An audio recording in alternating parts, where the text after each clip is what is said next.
Hello, and welcome back to another episode of Enlightened Affluence. I'm Kendra, your host for today.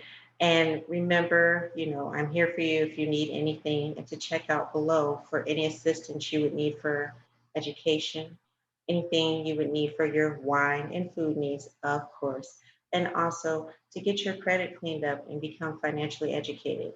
But also remember to let me know anything that you need assistance for. So today we are talking with Brian Street. Brian Street is the man, okay, hands down. He's the owner of Your Legacy Begins Now, and he is a shining example of what I'm trying to do as well, trying to be multifaceted, and not just trying. I plan to succeed in being a multifaceted company, offering many different things and many different avenues that can not only build wealth for myself, but also build wealth and enrich the lives of my clientele and really like bring something to the planet that is so positive. And what I really, really enjoy and feel blessed about being able to work with Brian on some things is that he is probably one of the people that I've met that's about as passionate as I am about encouraging our young people and really, really making sure that our next generation is not left behind, that they don't fall into the traps of what have been set up for them and that they're aware and empowered. So I introduce you, Brian Street. Hi. Man. Good, good, good. So tell me, what are you doing now? What are you highlighting now with your company? Well, it's that's a tough question because I always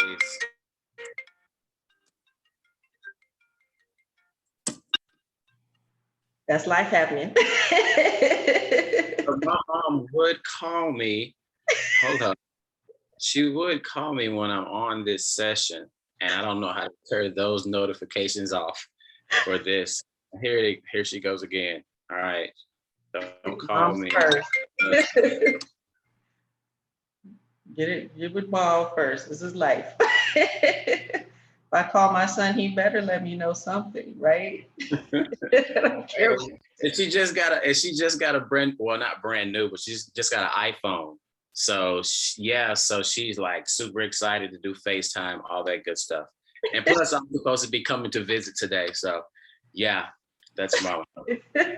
But that question is sometimes I find it difficult to answer that question depending on who it is that I am speaking to because um, everything that I'm focused on is lasered in on generating revenue to develop and sustain mentoring programs. So leadership mentoring programs for that transitional age youth. So when you look at this company that I have, it's like the brainchild behind no longer allowing our young men and women, specifically our young men, the women, y'all doing y'all's thing, but our young men, like we need some more support. And the system has continued to fail them and fail them and fail them. And I was actually living in Miami when I desired to create my own company to be a revenue source of mentoring and leadership programs for that transitional age. So currently, um, what I would like to really put out there is my mental wellness course. So I'm doing 9-week group sessions with no more than 10 individuals. We're on our third week right now with my current group, but I'm open for registration for the next 9-week session where I use my academic education, my academic background, my bachelor's in psychology, a master's in social work, and 2 years of PhD studies in social work, where I've developed a pretty keen skill to be able to get people to open up their vulnerabilities and tell me things that they've never told anyone, not even their closest friends and family. Only strangers know it about them because they feel comfortable around some of those strangers. But not only are they able to tell me and share these things with me, but I'm able to give them coping mechanisms and principles they can apply on a day-to-day basis to get past whatever those things are that are holding them back to get to whatever it is that they truly desire. Because one thing that you'll probably notice is there's so many people all across the world, especially in today's day, that have a desire to do something in the entrepreneurial space, to build some business or whatever it may be. And they're focusing on these external goals, but they have internal, personal, mental, emotional issues that continuously hold them back. So the business can't move until we reconcile some of those internal issues. And that's what I specialize on. I use a cognitive behavioral approach to where I help people understand that it's not the situation or the circumstance at hand that has you feeling the way that you're feeling, but it's how you're perceiving that situation, that circumstance. And we can change how we perceive the things that happen around us. We can eventually change the things that are happening around us. So you can go to my website, Your Legacy Begins Now, and one of the drop-down menu items is, I think it's Become Mentally Empowered or something along those lines. But also, I recently had an article released in Authority Magazine, my first national piece, actually, and it speaks to mental wellness. It's entitled 5 Ways That Anyone Can Optimize Their Mental Wellness. So I'll be pushing that here over the next couple of weeks. But that's kind of the area that I'm working in right now and really focused in. But as you know, Kendra, there's so much, so much more. So much more. And that is like, for most people, they're hearing that and it's like, that's a lot. But there's a whole nother world. You didn't even begin to mention the tech space that you're in. It like just can make, like, Brian's working on my website and I have things that are launching this summer that I'm so excited about and everything. And I'm so glad to have Brian like on the team because it's not just about the technicals. It's also, as you stated before, we encourage one another in that mental space too, because it's hard out here right now. Not just, the COVID just brought to the surface things that were already existing. And we've had to come back from other things. We'll come back from this. It's not that, we're down and out, but it's brought a lot more, I think, with people being shut in. It's brought in a lot more about the mind and the heart that's going on, a lot more about family and things that we held dear, and kind of brought us to a slowdown so we could like really see into those things. So being in that entrepreneurial space where you are the money, you are the driver, you don't move, you don't eat. When things are when things are going on that are happening, those unforeseen things, or maybe your vision, it's not going the way that you thought it would, but it can work. What keeps you going? What inspires you to get through those moments? Man, like that's a multifaceted. There's multifacets. Just so many things that come to mind when you ask that question. The first being when I was a kid, and my dad came home from work, and he has been in industrial construction since 1978, and he just retired like last year. And he came home from work one day. I was outside throwing a baseball, and he told me, Brian, when you grow up, I don't want you to have to come home sweating and tired and hurting, because that's what he experienced on a day-to-day basis. So I saw that every single day. He told me, like, I want you to go to work, use your brain, go to work in a suit and a tie and air conditioner. He always instilled that in me. He always wanted me to be more than what he was. Like, this is the bare minimum of what I expect of you. So always push to be more. That was the first part. Everything else kind of came. Like, I was really good student. I was good athlete. So life was kind of, it was, I have no complaints of my childhood throughout, middle, high school years. Then I got to college and I was a standout athlete in high school, the best grade. So like everybody loved me. Everybody knew me. I was Mr. Ebony. You know how to have Mr. Well, my high school was George County High School. So there was Mr. GCHS and Mrs. GCHS, but we're in Mississippi. So we got to have something for the white people and then something for Black people. It's crazy. So I was Mr. Ebony for my graduating class. Most versatile, best athlete, like all these who's who things. Then I got to college and I was no longer an athlete. Nobody knew me. So it was like rebuilding who I was. So I kind of got distracted and lost focus, grades dropped, and I got kicked out of school. And after my sophomore year. So me being Mr. It in high school, and now I got kicked out of school, academically suspended. Like that was something I never experienced before. But that exact same year, my wife got pregnant with our son. So no longer were my responsibilities only me. I had another young person that's going to be depending upon me. So that was that second switch. And after that, I just continued to try to figure out who am I? What am I meant to be doing? I changed my major a few times. I was a graphic design major for a bit. I was accounting major for a bit. Then I took psychology as a major and I added Spanish on top of it. So I double majored psychology and Spanish. And that's what kind of laser focused me in to really think back on some of the population, some of the kids that I used to see when I was coming up that I wish they had someone there to really support them. And then I got a little bit higher, a little bit further in my academic career. And when I graduated and moved to Miami, I really wanted to work with the kids, but I really didn't know exactly how. And I ended up in the foster care system, so child welfare. And that's when I fell in love with the desire to develop mentoring programs, developing life skills, so on and so forth. So putting all of those components together, whenever things would get tough and life would just come down on me, I just think back. I can't fail my dad. I can't fail my son. I can't fail these kids. Like if I don't do it, who else is going to do it? Like who are they going to depend on? And sometimes even having those things in mind, but having a surrounding, an environment that's not conducive to my desire in life. Because I live in South Mississippi. There's not a lot of inspiration around me.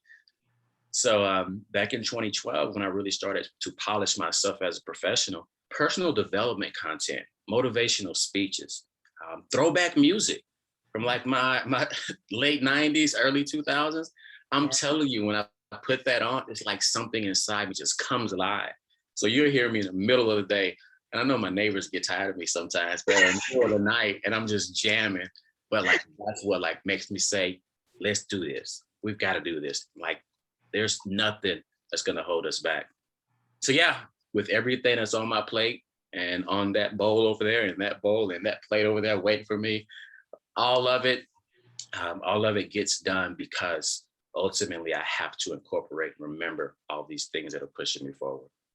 Wow, exactly. And having to shift and change. And so when it comes to that shift and that change, because I found that, especially with the way that I want to go and like seeing different things in front of me and saying, okay, I need to shift, I need to reshape. But sometimes, even during the shift and knowing that it has to happen, you get a little bit hesitant. I have a little bit of that fear, like, is that going to work? Is this going to really do it? So do you ever hear that voice? And when you do, what do you do with it? It is very seldom that I hear that voice now. I used to hear it a lot earlier in my career, but I developed such a high level of self-confidence where there's very little that I think about doing that I have a lack of belief in myself in doing. Now I might try it and it might prove to be, you ain't all you're cracked up to be in this, but at least I throw myself out there. And that takes me back to my studies when I changed from accounting to graphic design. I'm like, yeah, I can draw, man, I'm creative. And I got in those foundation courses, Mr. Street. We don't think you're gonna make it. But at least I gave it a try. And some of those skills I'm able to use today. And based off of technology, things are a lot easier to manipulate. But I always find it, figure out why you're getting into that space, why are you wanting to do that, and always reminding yourself if you don't do it, you have to even if it's not true, put this into your mind. If I don't do this, that person's life is not going to be as good as it could be. If I don't do this, that person's content is not going to be as nice as it could be. So just pushing yourself in those regards. And then honestly, being a parent, and I'm sure you can relate to this. Sometimes I just have to look at my child and I'm failing you if I don't do this. And I have to make myself feel some sort of way because that's the push. Because a lot of times we as adults, we can accept certain bare minimums and we're fine. Like, you know what? I mean, I'm good with this. I can go to the Dollar Tree and eat off of junk all week. But I'm not gonna do that to her. Like there's some times in life where we gotta take ourselves out of the equation and realize you're not doing this for you. You're doing this for someone else. And when they are on the forefront of your mind, it pushes you that extra day. So you know what? I wasn't feeling like doing it. But if I don't do it, I'm just giving her an example of, you know what? If you don't want to do it, just don't do it. So being that example. Exactly. Being an example in the kids and speaking of the kids, that's family. That's family time. That's time. And when you have so many things that you're into, so many things that I'm into, but people think that I'm like got a lot of things going on, not compared to you. We can't hold a candle to you. I'm trying to get there, but we can't hold a candle to you. And you still make that family time. As a matter of fact, it's kind of saying it without saying it. Your kids, your family, your parenting is priority. It's miraculous. How do you do it? Yeah. Well, actually, you mentioned the kids and the prioritization. And I was reading through my piece last night and I spoke to that. Um, First and foremost, I would say it's the self-care. So even before the kids, like I got to take care of myself because if I'm not together, then I can't be any good to them. So, for instance, this morning, my daughter, she's got a good friend, like 20 feet away, live in the next apartment building, who she stayed the night with last night. And my son stayed up late, chatting on this online stuff. So this morning, I had a couple hours to myself to just do me, like just focus on me. And I knew at a certain time, my daughter's going to be ready to come home. My son's going to wake up. So I'm going to have to turn my attention to them. So when I look at the spaces that I occupy my time with, when I look at the things, the profession, the career that I go into, I think about, okay, am I going to be able to do this from home, for one? What percentage of this am I going to be able to do from home? If I have my kids and I can't put them on anyone else, can they still come with me and I still do what I'm doing? And what percentage of my work are they just cannot be, around? So the vast majority of the work that I do, they can be around. They can be in the background. They can be sitting on the bed next to me. And, I let them know, look, baby, from this time to this time, I need you to be quiet. You can stay here. I need you to be quiet. And then at this time, we're going to go play Roblox. At this time, we're going to go play Minecraft. We're going to play with your stuffed animals. So giving them their time, but letting them know beforehand. So it's kind of like, I'm going to reward you if you do or give me the time to do what it is that I need to do. But then also reminding them that with me doing what I'm doing, that whatever it is that you said you want to buy, that trip you say you want to go on, you can go on it. But if you don't give me this time to do this, we can't do that. And then at the same time, communicating with your partners, as far as your business partners, associates, so on and so forth, that between this hour and this hour, like I don't do business. Like you may be accustomed to people between this hour and this hour. I don't do that. You might get a hold of me from, and this is me personally. I typically don't start working until 11 a.m. So anytime before 11 a.m., I'm spending time with the kids. I'm spending time with myself, physical fitness, getting my mind in the right place. But that's my time. And I allow my time to the outside world. Mom just doesn't get it. I love it. Just a second. Now, see, this is part of it. This is like, and it's one of the things about life, especially in today's day, of being able on session, mama.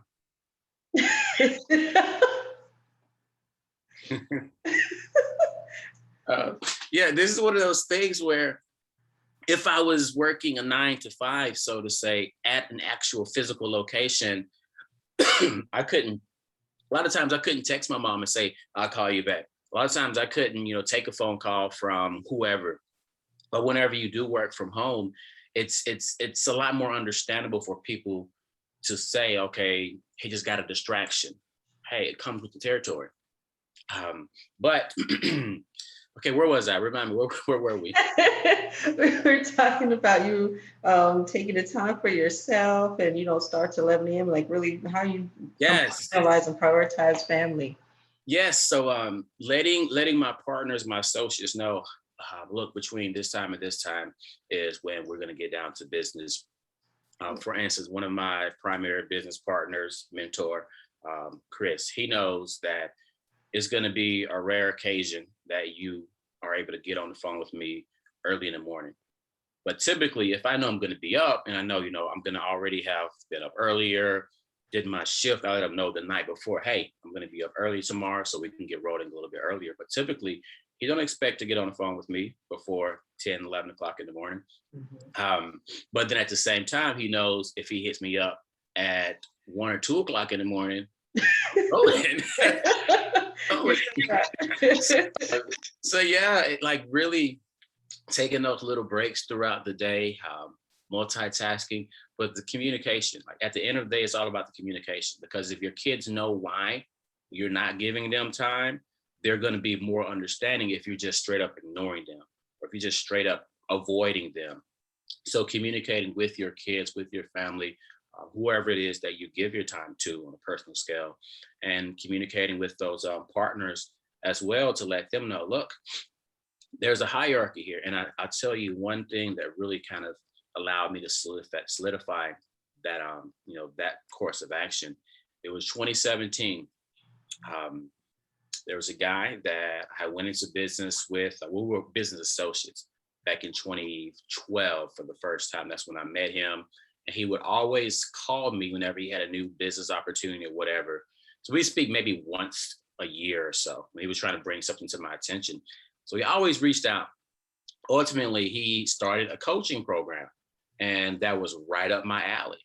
So I looked at the information and I let him know, look, like, I really want to help you build this, but my PhD and my family are always going to come before this. So don't expect any of what we're building to come before that. And he respected that. So that gave me that courage to, you know what, I'm going to take the same personality, the same direction into everything that I do moving forward.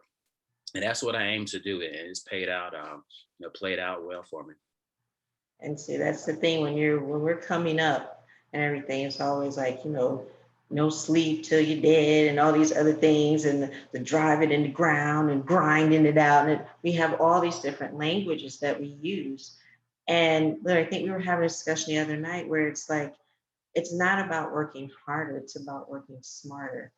We've come up with this whole mindset of the harder you work, the more you get. And that's not always the case. The smarter you work, the more that you put things in place to work for you. And that takes patience, and it takes guidance. It takes being able to listen and hear some things you may not want to hear. It also takes faith in being able to take that leap and just make it happen, you know. And then there's so many other things of the language that we have to deal with, being people of color. Are we really giving ourselves that positive language? For me, myself, I've tried to kind of shift that away from my son. But when certain things show up in the 3D, I try to show him this is how you navigate it, but change is coming. You know what I mean? So it's kind of when you're dealing with that aspect as well. I think that what you speak to is having the children not just know what you're doing, but be able to sit next to you and watch. That's actually a bit more powerful than you know. My father used to take us to work with him, and he would have us go to his office. we would sit, at his desk. He has pictures of us sitting at his desk. Yeah. And, we would see a different aspect of work life other than what we saw on TV. And we saw him, managing and maneuvering things. And it kind of put something in all of me and my sisters. And I'm very, some things are mathematical. So all four of us have a certain drive and a certain dynamic that when you do the math, it has to go back to somewhere. And it goes back to exposure and watching and seeing and you sharing that aspect of your life, which a lot of fathers don't do. They go to work, they come home, they provide. But you're not just providing, you're showing them how this works and that they can have life work balance. So as we're, closing out this interview, we're going to have to do another one because there's so many things I want to touch on. We need to do one for People 360. We need to do one to go into like finance and also oh my goodness, it's on the app I can't get to because I need an Apple device. What is it? Clubhouse. You go into the Clubhouse because you and Chris are doing something I find just amazing with the kids on the Clubhouse. This is like, yes. And I'm like going to get that. I'm finding my Apple device. I can get my son on there because we talk about it. I try to explain it to him about being in the stock market, like start now. I tell the kids all the time, start now. Why are you going to wait till you graduate? Start now. If you can be a millionaire now, start now. Now start now. So what affirmations for other entrepreneurs out there, for people who are, they call it the side gig, but who are working, the 9 to 5, but they're working, something on the side to try and build it up. What affirmations do you have for us in that space? Really, anytime I think about affirmations, I just think about I am. So, instead of having such and such, this is my little side, my little side, that, no, I am a wine connoisseur. I am a youth mentor. I am a 6-figure whatever. Start claiming it and start owning it. And this is one of the areas that I work in when it comes to the mental empowerment session that I'm doing. Is we so often only allow the outside to dictate our internal beliefs. We let the outside tell us what is possible for us and what is likely for us, when if we take some of the philosophical and some of the religious views and understand that you have to have faith that it is yours before it physically becomes yours, and that's when it will become yours. And I would, I guess I would somewhat leave us with this, and we got to do like multiple more sessions. Oh yeah. One of my favorite books by the name of The Strangest Secret, a gentleman by the name of Earl Nightingale. And one thing that he said in that book that sticks with me, and I use it all the time, is that the human mind is likened to a fertile field, to fertile land. Whatever you plant in it, it will return to you in abundance.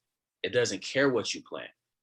In a field, you can plant poison, you can plant some of the most toxic crops, period, and it will return it to you in abundance. Your mind is the exact same way. So if you have doubt, your mind is going to continue to give you doubt. If you believe that you're going to fail, your mind is going to continue to tell you that you're going to fail. But once you tell your mind that I am a successful XYZ, your mind is going to start to remember that. But you have to continue to tell it that and not anything that opposes to that. So every single day, wake up and tell yourself who you are, what you will accomplish, not who you want to be, what you hope to accomplish. No, who you are, what you will accomplish, the life that you will impact, the number of people that will experience XYZ because of you. Say it as if it's already happening, because your mind does not care. It will return to you in abundance, whatever you plant in it and take care of. So off of that note, man, we could go for another. we're good. That's the perfect place to end it. Yes. That's the perfect place to end it. And I'm definitely going to check that book out, but I understand exactly like having experienced certain things, especially as of late, and really like changing what I plan in my mind. You know, we could go on and on about that. But I do thank you so much, Brian, for your time. And when I start doing my lives, I definitely want to like include you in that because there's so many different facets of things that we have that, you know, working with you and Chris have exposed you to as an entrepreneur that I feel like, you know, every entrepreneur should see it, should know it's out there and choose whether or not they're going to grab hold of it. But it's so many resources for us that I'm not getting this just like directly on YouTube. So yes, but with that, thank you so much, Brian. Everyone, his contact information will be below. He's also an author. Like we did not even scratch the surface. We didn't even scratch the surface. So we'll definitely be back with you. So on that note, have a wonderful evening. Keep reaching for your dreams. Bye, everyone. Thank you. Thank you.